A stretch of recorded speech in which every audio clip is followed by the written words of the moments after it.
What's up, everybody? Hi guys. It's Mike and Rook from Empty Nest Official back at you, and today we're going to talk about the third movie that we saw this week. It's not Movie Review Monday, but we did see three movies this past weekend and during the week. So we're going to talk about that last one that we just saw. Okay, so we are on number 38 of 52. We're trying to watch 52 movies this year. And the movie that we saw was Soul on Fire.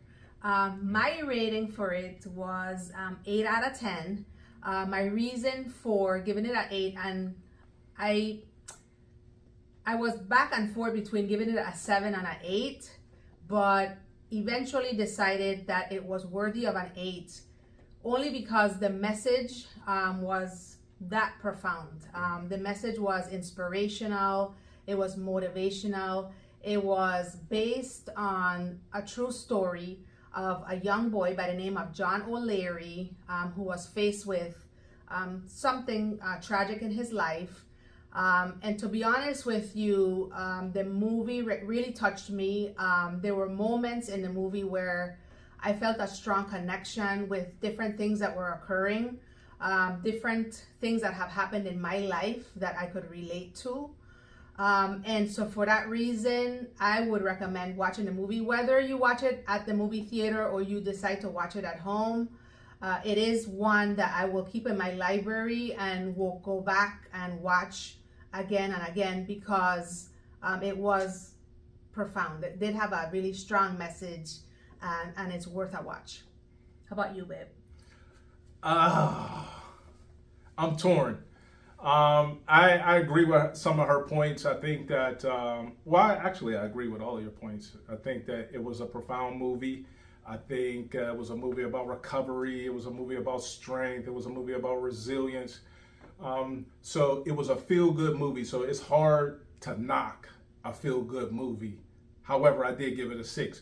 And here's why. I'm not trying to be mean, and I feel kind of guilty about it, but the production wasn't great. It was a low-budget movie. There were not a lot of great actors in the movie. I believe there were two that I was familiar with, and that was John Corbett and William Macy. Those were the two people that you would recognize in the film, or at least that I recognized immediately in the film.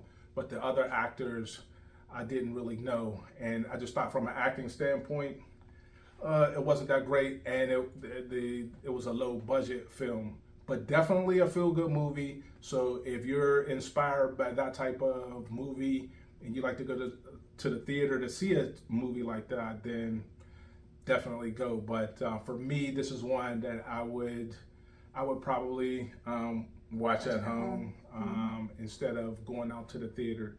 So if you're like me, based on some of the reviews that I've provided in the past, you can decide if you would want to trek out to the theater to see it, or if you want to hold off on this one.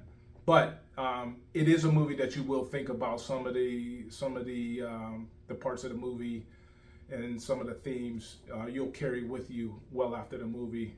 So from that standpoint, it was good. I'm not hating on the movie, but I gave it a 6. Mm-hmm. Yeah, that was good. So, yeah. All right. So 8 out of 10 for me, 6 out of 10 for Mike. And again, thank you so much for tuning in. We appreciate you guys watching our videos. And don't forget to share, to like, and subscribe. Okay? All right. All right. All right. Bye. See you.